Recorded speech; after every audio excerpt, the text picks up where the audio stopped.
Director of Jewish Journeys here at JCC Manhattan. And I was really pleased to partner with Smadar and Jets Israel this past year to create these 4 different Jewish learning, I'm calling them courses. As you'll see, each course has 12 lessons in it. And they're really created to do online. But what's really special about these is that educational technology that Smadar and her team were able to really build in. So it's not an online course that students do on their own. It is synchronistic, as they say in the tech world. In a moment, we're going to show them to you. So I just want to say the Jewish Journey Project is going into its 7th year. It was a new paradigm through which to educate children. And early on, I had to think about a way to do the Hebrew piece. And I didn't really want to recreate Hebrew classes for decoding. So I created something called Hebrew Homepage. And my students are online once a week with a tutor for 30 minutes. And they learn to decode over the course of a year. And then they move on to either a prayer-based curriculum through which they learn tefillot, or they move on to a modern Hebrew curriculum. And after I did that for the past 6 years, I heard from parents, I want to say, that it was their favorite part of my program. And the truth of the matter is sometimes you start a pilot, and the things that you didn't plan for become the most popular. And this is just a good example of that. And so now I'm in partnership with 4 other shuls in Manhattan, and I provide Hebrew for their students. So now I went back and I said, well, it would be really great if we could push a little bit more Jewish content into the home, because what the parents like is they like that the kids are learning at their kitchen table or on their counter, and they're sort of vicariously experiencing it. I'm not saying that the parents are studying with the students or learning with the students, but they kind of like the atmosphere it brings into the house. And it's very important, I think, for the parents that I deal with, and I suspect they're similar to your families, for us to get some Judaic learning into the home environment. So I partnered with Smadar, and we came up with these 4 classes, and we're going to show them to you now, and then we can have a discussion on how I plan to use it, but on alternative ways to use it as well. Okay, welcome. So again, I'm Smadar Goldstein. I'm CEO of JETS, Jerusalem EdTech Solutions. I grew up in Los Angeles. Now I live in Israel for the past 20 years, and I work in online education. So we are going to showcase this course for you tonight. Please pop in with any questions at any time. There is a chat box on your screen. If you want to, you can post questions in there at any time, or you can just kind of grab our attention. We'll be happy to pause for a moment and take your questions. We're going to show you a video of how the classes work, and then we'll show you some of the actual content. I just want to welcome again, Ariel just joined us, and a number 347. Hi, Ariel, where are you? I'm in Livingston, New Jersey. Oh, great. And are you associated with the school?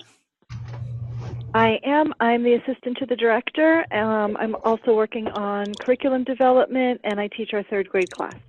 In which school? Temple Beth Shalom Religious School. Oh, okay, great. And there's a number 347. Is that Chicago? We'll do. Okay, so here's the video.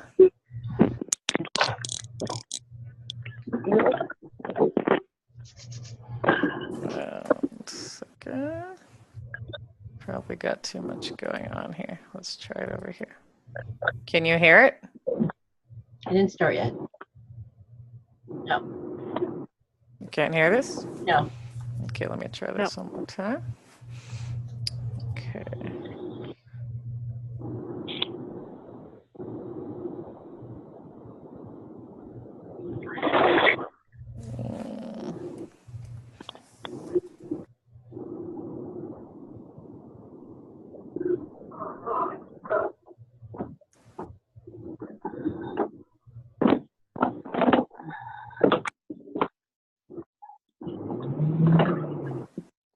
Can you hear that? We're not seeing anything and we're not hearing anything. Oh, that's good. Maybe we should just jump into it and then we come back. Okay, great. Always good when technology works. Worked 10 minutes ago when I was doing this. Okay, can you see my screen now? I can see it. Okay, great. I also shared this document with everybody. So this is kind of an overview of what the whole program is about, and we're happy to answer your questions, but this is just for you to have and take with you to have additional questions. Okay, so what are the courses for these topics? These are the 4 different topics. We have Jewish Calendar and Holidays course. There's 12 in each, and as you can see, each one of these links to the different actual unit. We have a mitzvot, carrying through action, so all of these are classes.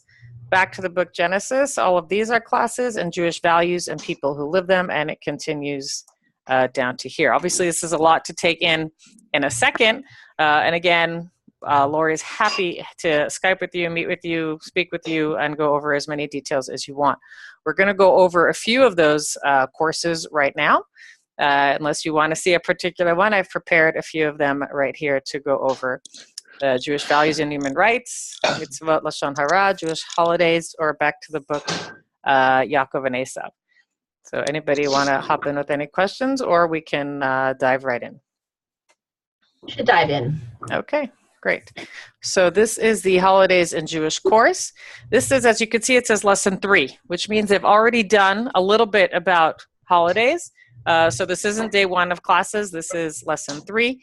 Each lesson begins with what the goals are. They begin with a little review of what they've learned last week there and what you will do in each class. You'll watch, discuss, listen, and it always ends with what we call an independent exercise, an activity that the child can take home with them. They are at home, but that they can continue working on their own with parents, etc. as you go on. So let's review. That's what they've learned last week and Rosh Hashanah, and they would watch a little bit of this video about Shehecheyanu. Can you hear this? So this is a video that they would see about firsts and what are firsts in what we make blessing on first activities. Then you go on to the next lesson, which is applying the Shehecheyanu, which this is something called a wiser, and the high holiday is a time for renewal, and they play this sound and they hear the different shofar blasts, and they have to match it with the correct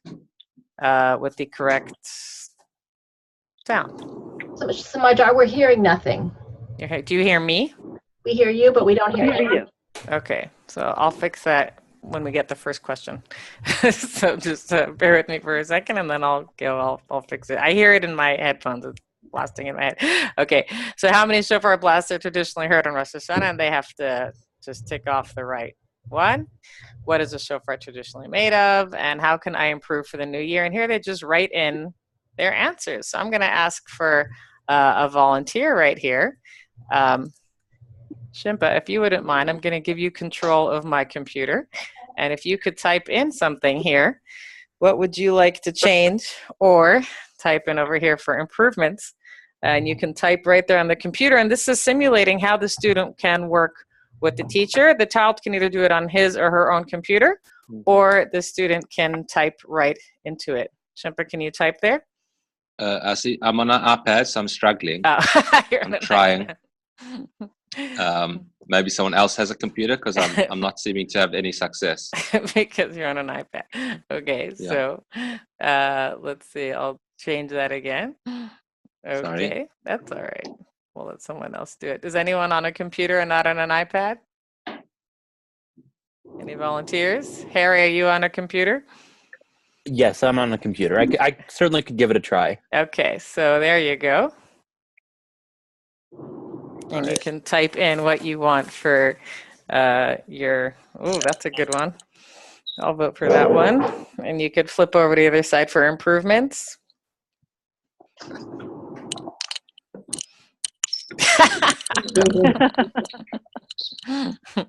Sounds good. Okay.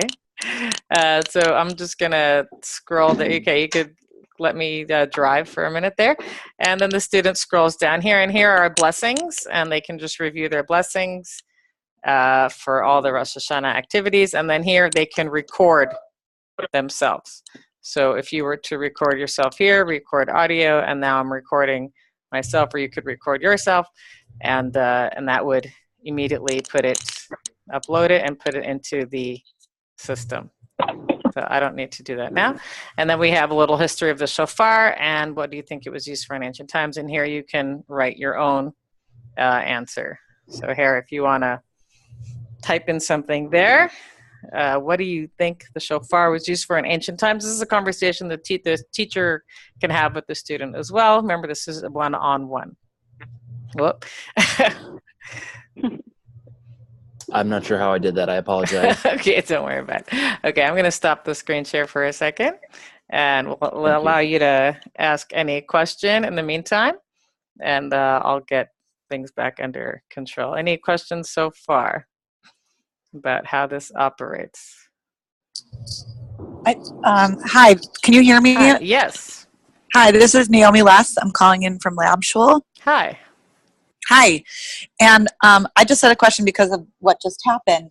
So the student must be on a computer, not on an iPhone or iPad? Well, if they can, you could probably press the text box on an iPad and you might be able to set that up ahead of time. So I would just spend, a second doing that ahead of time. So my students do it on iPads. I just think you have to know how to get to the what do you call it? To the keyboard. Mm-hmm. Yeah. Okay. For sure. Okay. Whoops. And I also just figured out how to do the sound again. So 1 second. Sorry for interrupting. Yeah, go ahead. But you are going through the presentation. Can you talk about how it could be added? Can you hear me? Yeah, how the what? How this could be adapted for a Hebrew school setting. That would just be helpful in just pointing out a couple of examples. I'm here with my education VP and my Hebrew school principal and one of our wonderful teachers, and it would just be great to hear how you might integrate it. You mean you want to just purchase the curriculum and you would implement it yourself? I mean, if there are ways of doing that, that's actually kind of why I signed on to this, to see how we might implement it in our Hebrew school. So I'll address that. This is Lori speaking. So initially I want to say that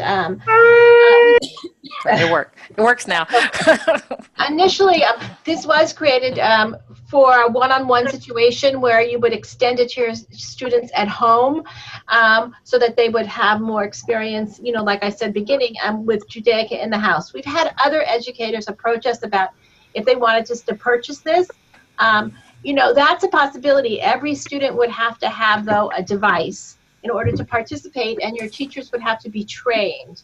So these are created to be about a half an hour long if they're done one-on-one. I suspect if it's a class of students doing it with a teacher, it might take a little bit longer, but we haven't really piloted it that way. But we're happy to speak to any schools who want to try to pilot it.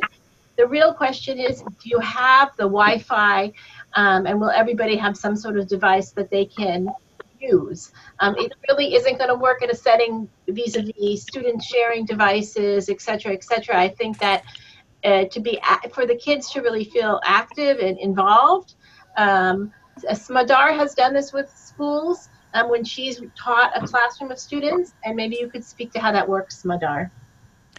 Sure. So JETS, my company, will teach students from Israel, and we either have a teacher here or we prepare a curriculum for you and we train your teachers. So that's something that Lori and I are still in discussion with. So just stay in touch with her.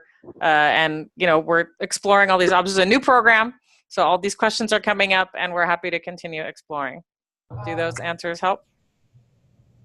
No. I mean, really, it's very open-ended, and it seems like it would be up to us to get creative and use it. Yeah. Now, is this meant for just a specific grade or age, or do the lessons? They're meant for grades 3 to 6. We have introductory, and we've divided them into two categories. Introductory, which is grades 3 to 4, and then more intermediate, which is grades 5 to 6. But we don't call it grades 3 to 4 or grades 5 to 6. We call it introductory and intermediate. So if there's a bit of an older student who needs the introductory, we can do that and tweak the language to make sure that it's age appropriate. Okay, thank you. Can we go through, I think, Yeah. Let's just hold off on questions because I think you'll see so much more once we go through a few of these. Write your questions down and we'll make sure to get to them before we stop. Okay. So you saw the Shechianu blessing. Here again these are hyperlinked to the kolot, to the sounds of the shofar, so they can hear it and hear the sound, just reviewing what they are. And here's a little video about tshuva that we designed. Laura, do you want me to play this video? This is a little video about I don't think you need to play it, but it is a story about a little boy learning to do something different, and it takes place in Yaffo. It's on the very first train that goes from Yaffo to Jerusalem a long time ago. Right. I'll just play like 10 seconds of it, and then so you see how it looks, and you see the cartoon characters, and it's something that we designed for you guys.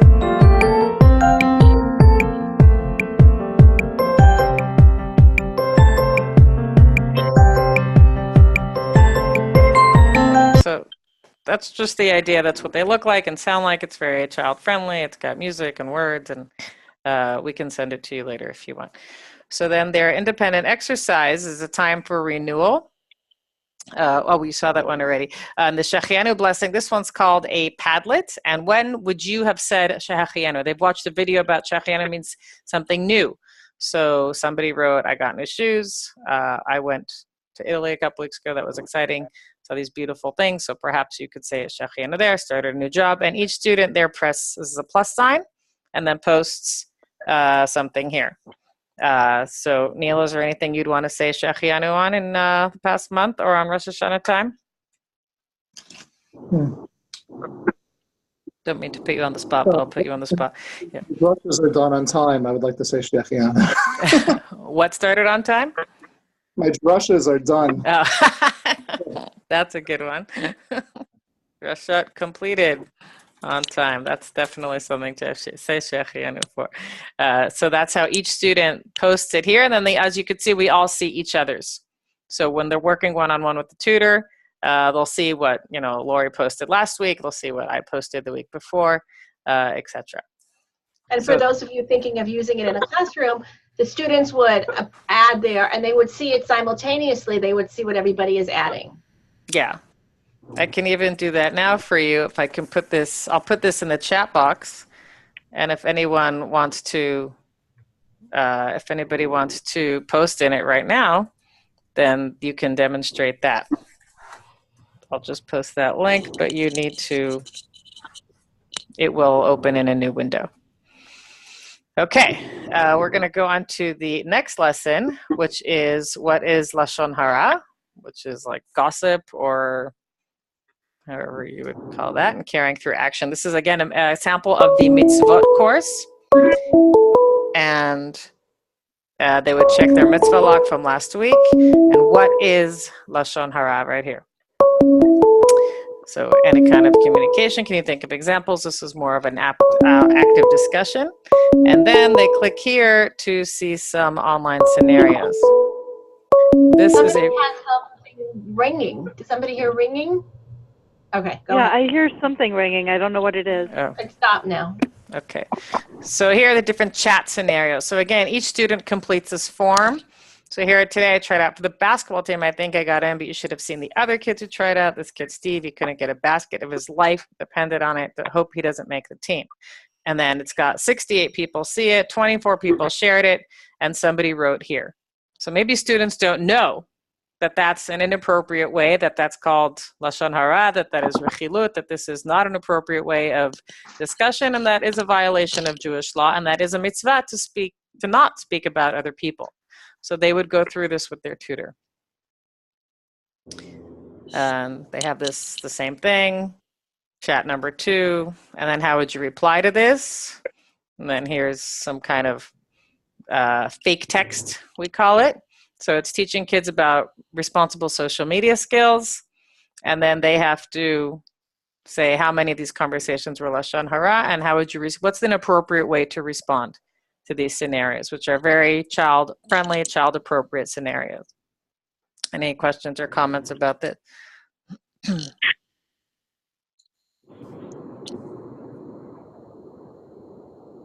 Just Okay. that your Google form is really cool.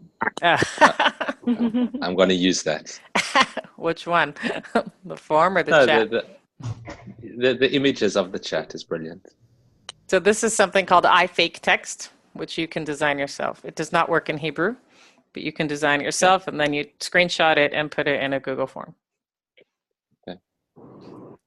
So I can help you with that offline if you want. So just reviewing some of the laws of Lashon Hara again. You're not even allowed to listen. You can't even speak kindly about people. And then how to practice. So this is another Padlet where kids have to say things in a appropriate tone of voice. So if we have any brave volunteers, or I could just call on you randomly, and you can hear this, for example. I really love that shirt you're wearing today. So they hear, and if that's negative, or you could say, "You're the best sister ever," which obviously you're not feeling that way. And the student has to record their sounds, and then you talk about it. If it's a Lashon Hara appropriate, is it appropriate, and then you teach them kind of, again, laws of social media. Any questions or comments? You want me to go over anything?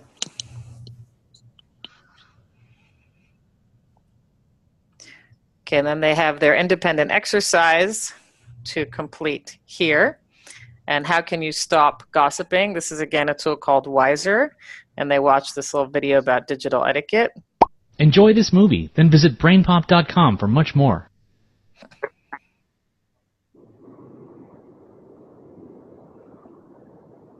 Hey, watch where you're going. What did you call me? No, I'm not talking to you until you apologize.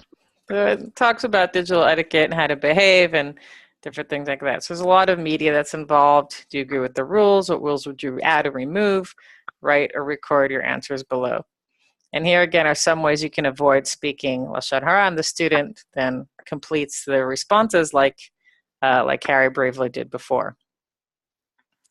Talks a little bit about tzara'at, the gossip disease, quotes from the Torah about tzara'at, and then when their student is done, they press hand in work. So this is all part of the Lashon Hara lesson. The last session we were going to go over is something about Jewish values and people who live them. And this is one called Zechuyot HaAdam, Avital Sharansky. Each one has a value and a personality. And you learn a little bit about each and who they are. So you review, you talk about what are human rights. You talk about her and her husband and how she supported him all those years.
Okay.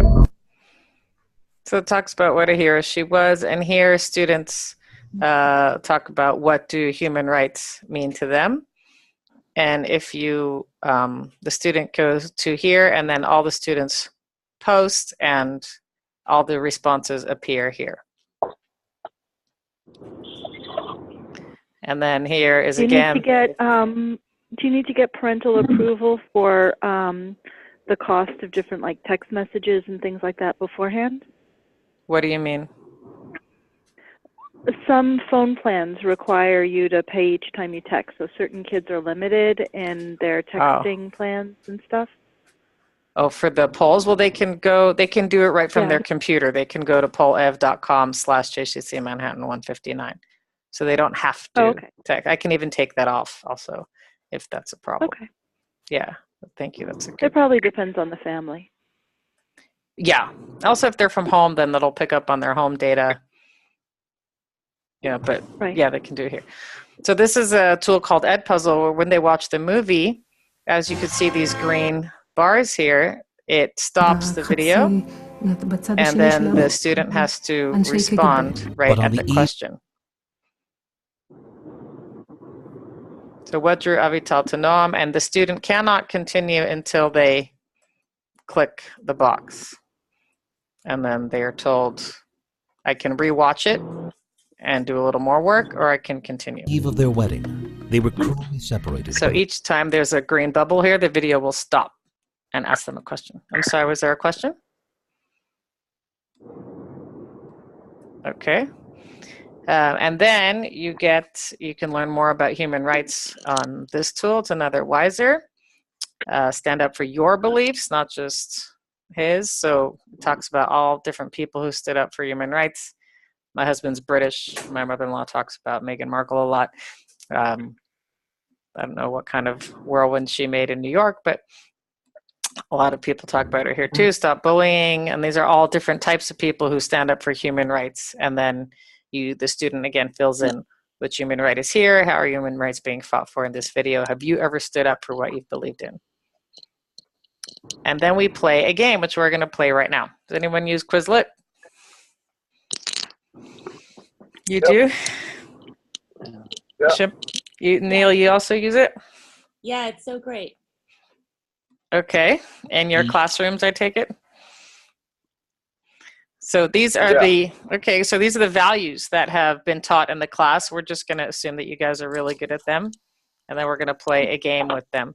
So the student can review them in flashcard form, and they can see each value, and you can click the card to flip it to Zikaron, or that's just reviewing them. You can press test, and you can give this to each student. What value is this? And the little bar pops up, so in case they want to write in Hebrew.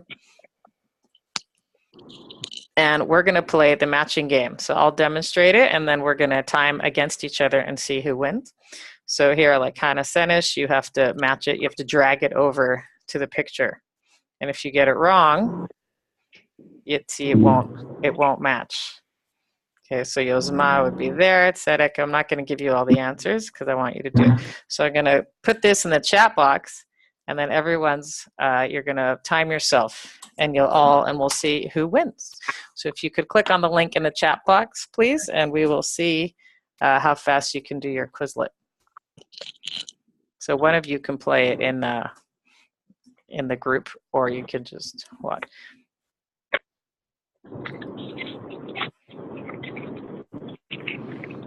Did everybody get the link?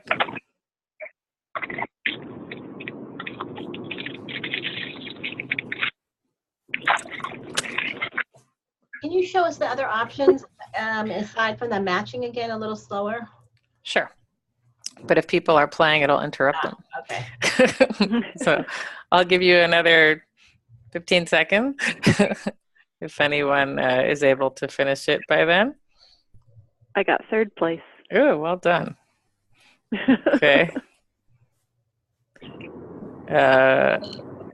Okay. So a couple of people are playing. It said I got third place too. Yeah. Okay. How many seconds does it say you got? Well, I closed 19.1. Oh, 19.1. So what we do is we I tell... got 21.9. Oh, perfect. Okay, so what we do is we recommend that the students finish should be in 25 seconds or less, and that type of thing. And that way you can kind of monitor, because if you guys do it so fast, then we want the students to be able to maybe not do it as fast, but pretty fast. Okay, so the different features, you can also play Quizlet Live, which is super fun, but you need a group. We could do it in a group like this, or if you're in a classroom, or if each student has a device. Quizlet Live is a lot of fun. You create the game, and everyone has to log in, and you have to play with each other. That was so annoying, sorry. Quizlet Live is super fun. If you're with a group, highly recommended. So you have the flashcards. You have the student can write the answer over here. Okay, and they have to write courage, so I would guess that would be Omet's. So they can also get a little review of Hebrew. We could change this actually, so maybe it's not the Hebrew, but rather the person that was, exemplified the value, I think. Yeah, oh, for sure. Because I don't think we're expecting all the kids to remember the Hebrew. Okay. You could change the languages also. So you wanted me to do flashcards, write tests. What's gravity? Oh. It's a game. I don't recommend it. Okay. So I would just skip that one. But here they have, you type the answer. So, here are Bichana Senesh, Upstander, matching questions. Which one's Eliezer Ben Yehuda? Which one's Ometz Lev? Which one's Zikaron, which means memory? So all you do is press test, and then they get this. So Quizlet does a lot of the work for you, and it's a lot of fun. And the kids don't complain about it because it's fun. Okay, so we did 3 of the lessons. I did them really fast. Obviously, each lesson is a half an hour. Do you want me to show the video now, Lori? Sure, and then I want to say a few things. Okay, so we'll show the video, and then we'll open it up for questions and Lori's comments. Are you a parent of young, school-age children who would love for them to learn more about Judaism and their Jewish heritage? But either it's hard to find time in your busy schedules for hour-long Hebrew classes, or you live in a small Jewish community with limited access to Jewish education. Coming fall 2018, JJConnecT from Jewish Journeys. With JJConnecT, your child will experience a new and innovative style of Jewish learning. Embark on one of our unique journeys of Jewish learning. Jewish calendar and holidays, back to the book of Genesis, Jewish values, people who live them, and mitzvah, hearing through action. Best of all, it's online and at home, giving you the flexibility that both you and your child need. JJConnecT matches your child with a private teacher, and together you choose the most convenient time to meet online. For 30 minutes a week, your child and his own private teacher will explore the exciting topics, all from the comfort of your own home by using a wide range of EdTech tools. Some examples include using a dynamic image tagging tool, where students can learn about the story of Noah's Ark. Lessons also include interactive games, such as this one, which teaches the phases of the moon in a unit about the Jewish calendar. And collaborative learning, such as this shared discussion board, where students across all classes add their own thoughts on the same question. Give your child the JJConnecT advantage, a fun and exciting journey of Jewish learning.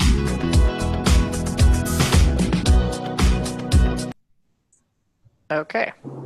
Lori, over to you. Sure. Can we just pull up for a second that overview, the chart that shows the courses? Sure. No problem.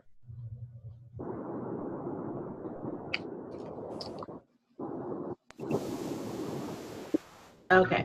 So I just wanted to slow down for a moment because I think we presented a lot of material in a very condensed way. So first of all, there are different, we call them EdTech tools embedded in all these various lessons. So you're probably thinking, oh my God, how is my teacher, or how are we going to learn them? So depending on if how you implement this curriculum, if you're interested, if you have a child, let's say, who can't come to school on a particular day, or a child who needs to catch up on something, you can. They can do it through me one-on-one, and then my tutors have been trained to present all this and to understand all the EdTech tools. I understand, though, that there are those of you who would like to, perhaps have your teachers teach it. So in that situation, we could set up a training session online for your teachers that would be slower than this, in which they would learn they would go through the various slideshows, they would become accustomed to them and learn how to implement implement EdTech tools. Is LabShul still on the line? No. So yes, we're here. We're still here. Okay, so Naomi, like for if you wanted to use it one-on-one with the Raising the Bar students, your teachers, and they could use it one-on-one. Sure. For those of you who are interested in using it in a classroom setting, we would have to train whichever teachers you wanted to become experts in this, or at least those teachers that you think would have some sort of some inclination to learn to use technology. On the bottom of each of these slides, there are teacher guides and teacher notes. So and these courses are all embedded in a Google slideshow is really what it is. It's a Google slideshow with links on it to the various material.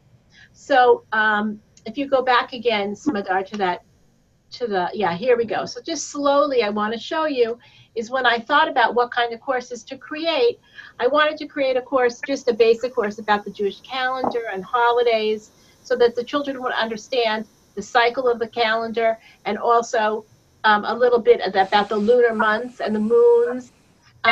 They get to find out what their Hebrew birthday is, and it basically goes through December. So it's pretty much a fall course. We're thinking of creating the second half of this for the winter, spring.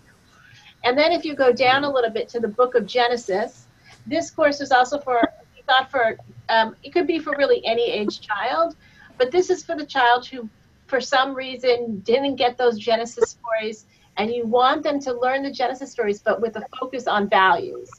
So it's as much about Achnasat Orchim and about or Bikur Cholim, and the fight for Stoma is about justice as it is about the storyline. And then for the older kids, we very much wanted to expand. If you go up to the mitzvot one, Smadar, we wanted them to understand that a mitzvah is much more than just opening the door for somebody, or the kids say it's doing a good deed. That's how they express that colloquially. But I, as an educator, wanted an opportunity to teach them that about categories of mitzvot, about positive and negative mitzvot, and then I brought some things that they know are good to do in the world, but they may not think of it as a mitzvah. So they know about the environment, but do they think about it as a mitzvah? And they know about lashon, gossiping. But it was important for me to show to exemplify aspects of behavior that we call mitzvot that they're already familiar with, and then as you move down the list, I introduce some things that they may not know about, such as returning the lost item, which is hashivat avedah. We have to put that in English, by the way, and also fairness in business, those kinds of things. And then the last one, the Jewish values, people who live by them. This is really for an older child, 6th or 7th grade, I think. And these are individuals we thought were important in Jewish history, that we wanted the children to know about, and we wanted to once again highlight a value that they exemplify for us. So we started with, I think, 1 through 6 are individuals who are no longer with us in the world. And then if you go down 7, 8, 9, and 10 are people who are 11 and 12. Those are people who are still, working and doing and being in the world. And we think it's important to talk about those people too.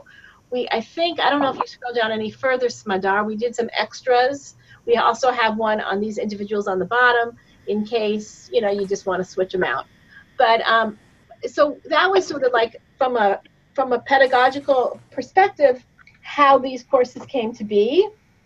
And if anybody, I'm going to open it for questions. But before I do that, I also just want to say that if anybody really wants to go into this in depth with me, I'm really available. You can email me when we finish. We could set up another time, because I know that it's like new. This whole way of teaching and learning is new, and it takes much more time to kind of really understand how to make it successful.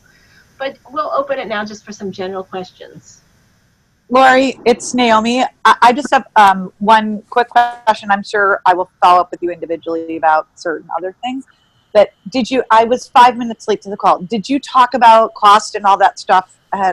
Did you talk about sort of the nuts and bolts of this at the beginning? No, so right now, if if you're interested in doing it in like a one-on-one tutorial way with me taking the responsibility of providing the tutors and your parents registering online, what Smadar just pulled up is my Hebrew homepage. And there's a way for, if you go up Smadar, you could give this, if you want, to a parent, keep going up. And if you go to registration, parents can go online and they can pick the JJP course. Oh, something not happening here. It's loading. This is just an online way. You can click reserve time now. This is a way that a parent, like if you have a child who you say, well, you can't come on Wednesday, so you have to take one of these courses, they get to pick a tutor and they go online. This is $390 for 12 sessions over the course of a semester. But I do understand that there are many of you are interested in just purchasing this outright and getting the training so that your teachers can teach it.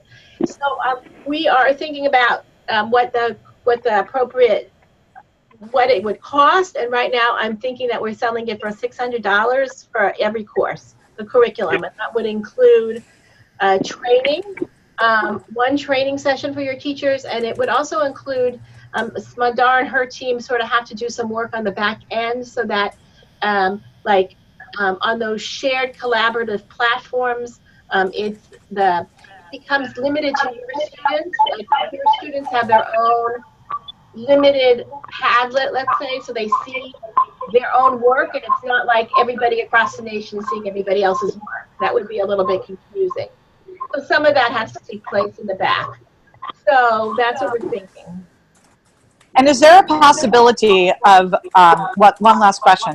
Sure. And we can table this if it's not relevant. But is there a possibility of customization around the content?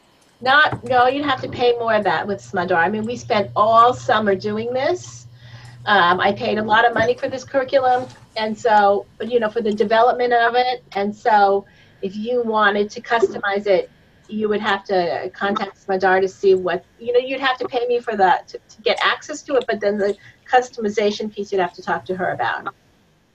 Got it. Thank you. You're welcome. Other questions, concerns, ways I can be helpful?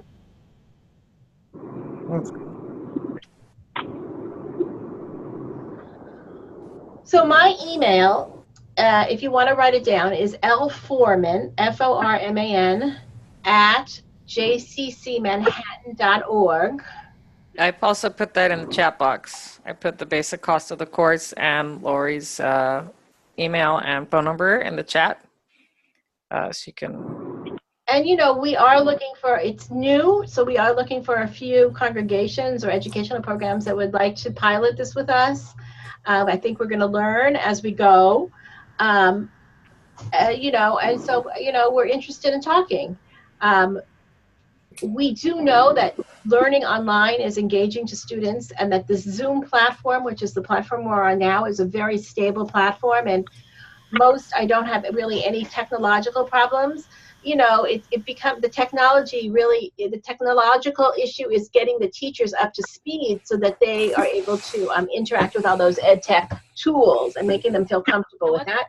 And then once again, if you're going to do it in the classroom, making sure that you have the bandwidth and the necessary, if you're going to, you have to somehow project it. We have to connect the computer to a whiteboard or some way so that the students can see it. Well, each student needs a device. Yeah, or at least a partner or share at least two kids per device to complete all the activities. Or could you do it as a class on a smart board? Yeah, that's what I'm talking about. Can we jump in for a second? Sure. We were just talking about, we've just purchased Promethean boards for the Hebrew school.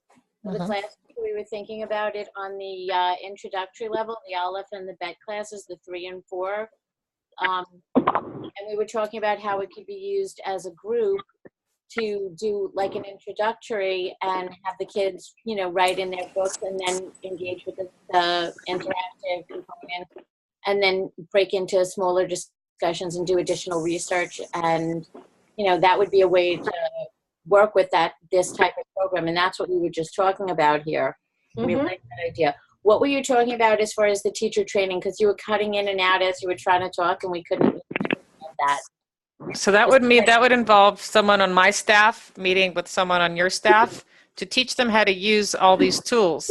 Again, you know, for when we created these things called Wiser and Padlet and all these activities, and even the Ed Puzzle. So we create a special email for each school, and you get your own Padlet, and the Wiser has to be under your account if you are just purchasing their curriculum. If you want Lori's tutors to work with you on the way it is, then you just go to her website, register, pay the $3.90, and her tutors will facilitate the work. But if you want your own teacher to facilitate the work, then someone on my staff has to have a conversation with you about what's a Wiser, how to access it. We have to create some specified customized accounts for you. And that's what she was talking about, the back end work. Really be interested in something like that. I mean, the technology piece is like, we have some technologically savvy teachers here that have been using online supports and now getting the Promethean boards in. Another interactive that really work to express that and increase the use of technology. Okay, so first I recommend talking to Lori, and once you close things up with her, she'll get in touch with me. Perfect.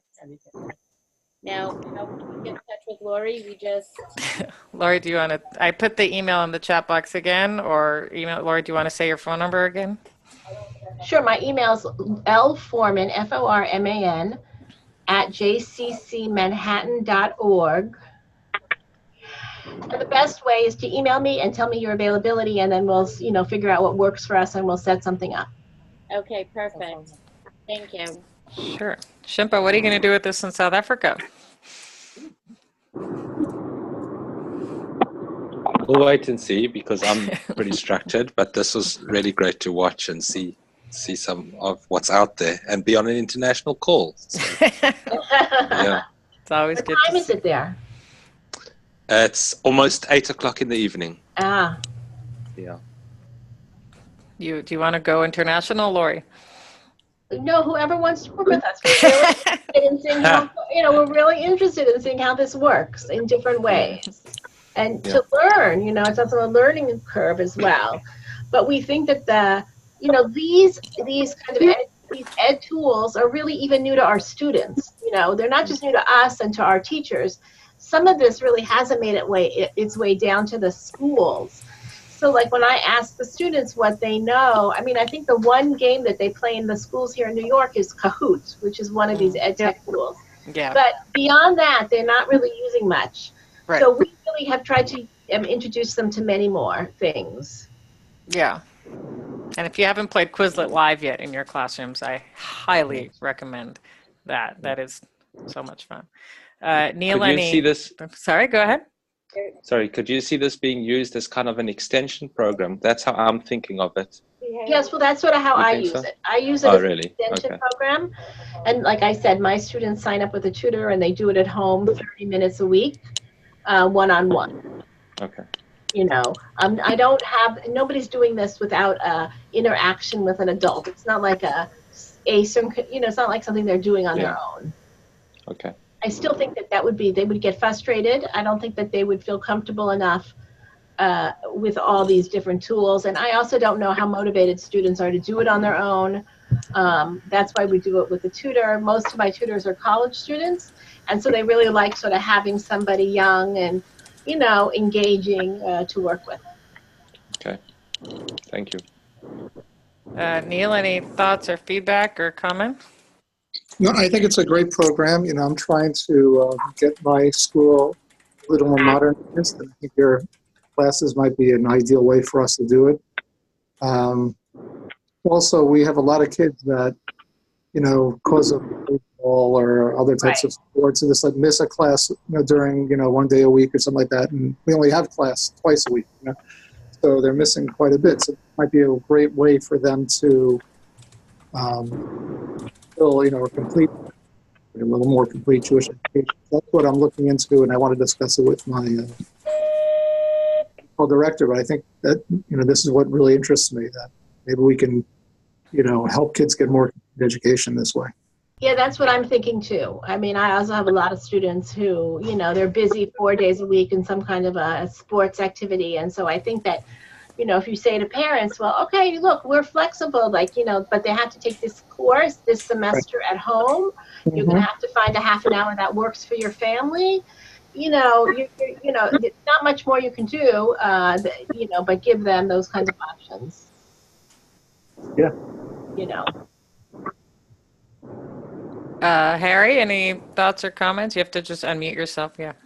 Yeah, no, this looks very interesting. We're in the process at my school right now of trying to boost our tech. So we're talking about buying some new computers now, and if I can sell the board using these in class, that might help me convince them to get to invest in a few more laptops. So it's something that's very interesting to me. Great. Yeah, devices, you need, like Lori said, you need to make sure the infrastructure, if you're doing it in your own building. So a lot of these buildings are not wired properly for Wi-Fi. If you put 10 kids on Wi-Fi, it collapses, you know, so all those things need to be done ahead of time. You don't want to have that happen live. I've done that many times live, and it's not fun. So you want to make sure that all works. And if you're doing it at home, then usually the Wi-Fi is not a problem. But if you are in school, then work with a tech person. You know, maybe a parent can volunteer if you have someone to help you out. Right, we've got Wi-Fi, but we've only got 2 laptops for the school, and they're very old. So it's a process. Yeah. Well, would the parents agree for their children to bring their own laptops? I mean, you know, sort of like, you know, bring your own device kind of thing. That's something that's really interesting. It's not something that I think we've looked at a lot, but if we can offer a broad set of programs, if we can really convince them that we're using them in class, and not just sporadically, that's something that might have an effect there. Right. It's a process. Yeah. Ariel or Emily, I don't know who else is still on. If you want to, or some of the phone callers, if you want to chime in with any questions or comments, we're happy to hear your feedback.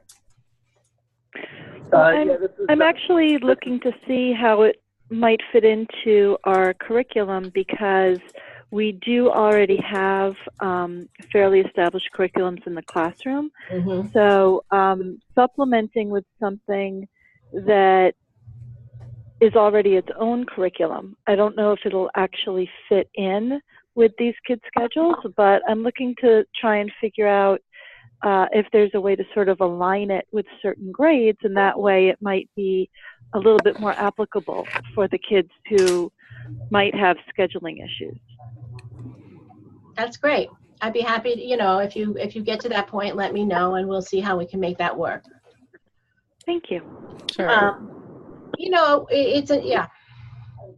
One thing I wanted to just add is Lori has many, many tutors. I forgot how many you have, Lori, but it pretty much covers the range of all week long, you know, so you really cannot get more flexible than this for a child to carve out a half an hour of his or her week with a tutor that's available at any time, a qualified tutor to implement this curriculum. I really haven't seen anything like this anywhere else. No, the timing isn't the issue for me. It's the content. I just want to make sure that the content aligns to what they're doing in the classroom. Sure. As opposed to it being, you know, its own separate curriculum. So that was my question, was just trying to figure out the alignment within the content, not so much the timing, because the timing is incredibly flexible. Okay. Can you go back to my HebrewHomepage.org page? I just want to show them one more thing. Sure. Oops. And so if you go to courses for a moment, Smadar, and you click on Hebrew. So we didn't talk about this, but this is how it started really. And so these are the 3 Hebrew courses I offer. This is not for classrooms though. So I'm only bringing this up if you have that student who needs a little bit of help at home, or the parents want them to continue to learn at home, either to strengthen their Hebrew or to learn it because they're not in class enough. So I do have this Learn to Read Hebrew Beginners. I have the Reading Fluency course. For this course, we even upload like the MP3s, like the various melodies of your own synagogue. So if that's something you're interested in, then the tutors know that to play the melody from your shul. And the Modern Hebrew for Beginners, so you get exposed to it, this is a program through the Center for Educational Technology that I purchase licenses for every year. And it's based on these cute little videos of children very slowly introducing themselves and introducing Hebrew. And then there's some online activities that they do. So I just want you to know that this is also available, and anybody can go to HebrewHomepage.org and read about both of these programs. And the promo video for both of them is also located on the homepage. Just if you know, we put a lot of a lot of information out there. Yeah, and it's all also on this document, which I sent you already. I'm putting it again in the chat box, and I will send everyone who is here a recording of this right now if you want to show it to anyone on your team or watch anything again. Then you have that recording available to you. Okay, any more questions? We're happy to answer. If not, we thank you for coming. And again, please be in touch with Lori Foreman Jacoby, and her phone number and email is in the chat. She said it twice, or Thank you. Respond to any email that I send you. Thank you. Okay, thank you very much. Bye-bye. Thanks. Thank you very much.